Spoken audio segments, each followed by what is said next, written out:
అసలు అక్రమ సంబంధాల్లో ప్రేమ ఉంటుందా? ప్రేమ ఉంటే అది ఎంతకాలం ఉంటుంది?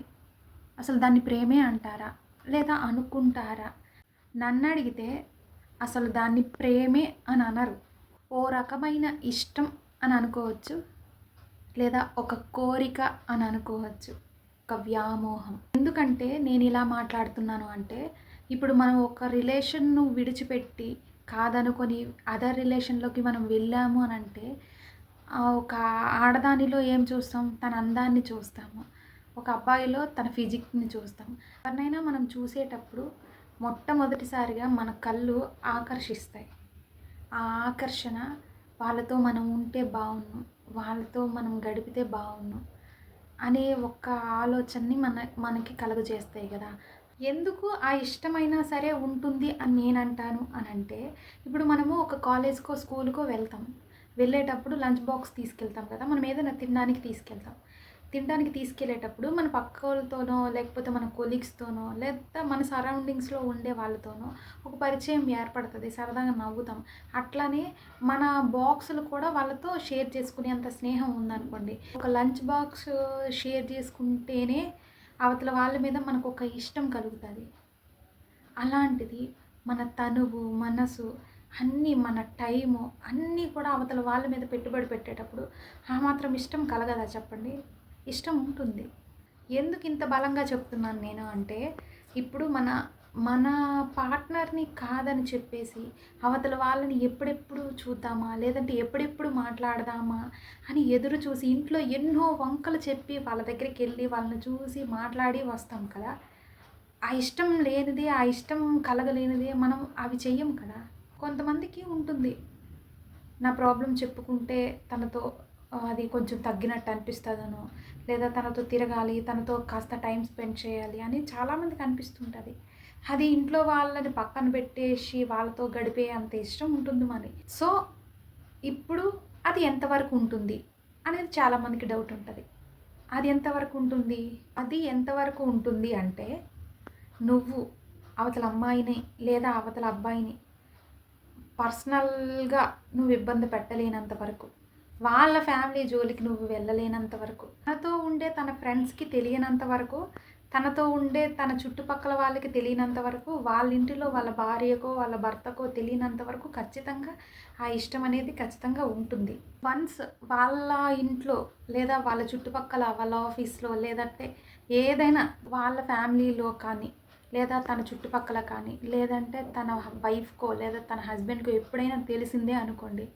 ఖచ్చితంగా ఆ రిలేషన్ అక్కడే ఆగిపోతుంది. అక్కడితోనే నీ ప్రేమ ఎండ్ అయిపోతుంది. నువ్వు ప్రేమ అనుకుంటున్నావు కదా! ఒక మోహాన్ని, ఆ మోహం అక్కడితోనే స్టాప్ చేసేస్తారు. ఎందుకు చేసేస్తారు హాసిని? ఎందుకు చేసేస్తారు అంటే, నువ్వేమీ తనకి లైఫ్ పార్ట్నర్ కాదు. నువ్వేమో లైఫ్ టైమ్ బాధ్యత కాదు. ఇప్పుడు నువ్వొచ్చావని తన భార్యనో, తన భర్తనో, తన పిల్లలనో విడిచిపెట్టి నీకోసం ఎన్నో సాక్రిఫైస్ చేసేసి, ఎన్నో అవమానాలు పొందేసి, నీకోసం వచ్చి, నీకోసం ఏదో చేసేసే అంత గొప్ప త్యాగశీలి లేదంటే గొప్ప మనుషులు ఇక్కడ లేరెవరు. ఎవరైనా ఫస్ట్ నీ గౌరవమా? లేదంటే నీ ఇల్లీగల్ రిలేషనా అనంటే చాలామంది నా గౌరవమే నాకు ముఖ్యం. ఒక రిలేషన్ వల్ల నా గౌరవం పోతుంది, లేదంటే నా ఫ్యామిలీ డిస్టర్బెన్స్ అవుతుంది అనంటే ఫస్ట్ ప్రయారిటీ దానికే ఇస్తారు. నీకివ్వరు. ఒక అమ్మాయి అయినా, ఒక అబ్బాయి అయినా, ఒక అబ్బాయి దేనికొస్తాడు మన దగ్గరికి? నీ అందం నచ్చి, నీ శరీరం నచ్చి, నువ్వు చూపించే ఆ కంపెనీ నచ్చి, అలాంటివి నచ్చి నీ దగ్గరకొచ్చి నీతో స్పెండ్ చేయాలి అనిపించి నీతో గడుపుతారు. నీతో అంతవరకే గడుపుతారు. ఒక ఆడదైనా అంతే. తన హస్బెండ్ మనీ సరిపోక నీ దగ్గర అవసరాలు తీరుతాయని నీ దగ్గరకొస్తది. తన ఇంట్లో జరగక, తనకి మనీ సరిపోక, తన భర్త తెచ్చేదానికి తను అడ్జస్ట్ అవ్వలేక, లేదంటే తన భర్తకి తనకి ఎన్నో గొడవలుండొచ్చు. ఆ మధ్యలో దూరం నుండి చూసే కొండలు చాలా నునుపుగా ఉంటాయి అంటారు గదా!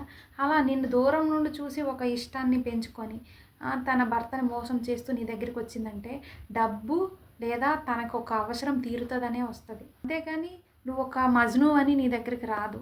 లేదంటే లైఫ్ టైం నువ్వు చూసుకుంటావా, లేదంటే నీతో ఉండిపోవాలని మాత్రం రాదు. ప్రతి ఒక్కరికి ఒక అవసరం ఉంటుంది. నీకు ఒక కోరిక అవసరమైతే తనకు ఒక డబ్బు అవసరమై ఉంటుంది. అందుకే వస్తారు. అదేంటంటే అది ఎంతవరకు ఉండాలో అంతవరకే ఉంటుంది. ఆ తర్వాత వెళ్ళిపోతుంది. దయచేసి దానికి ప్రేమ అని పేరు పెట్టద్దు. ఎందుకు నేను ఇలా చెప్తున్నాను అంటే, ప్రేమ అన్నదానికి అర్థం తెలుసుంటే నీకు, నీ వైఫ్‌నో, నీ హస్బెండ్‌నో వదిలేసి వాళ్ళ మీద ఇష్టం కాదని చెప్పేసి, వాళ్ళని దాటి నువ్వు ఒక స్టెప్ ముందుకు వెయ్యవు కదా!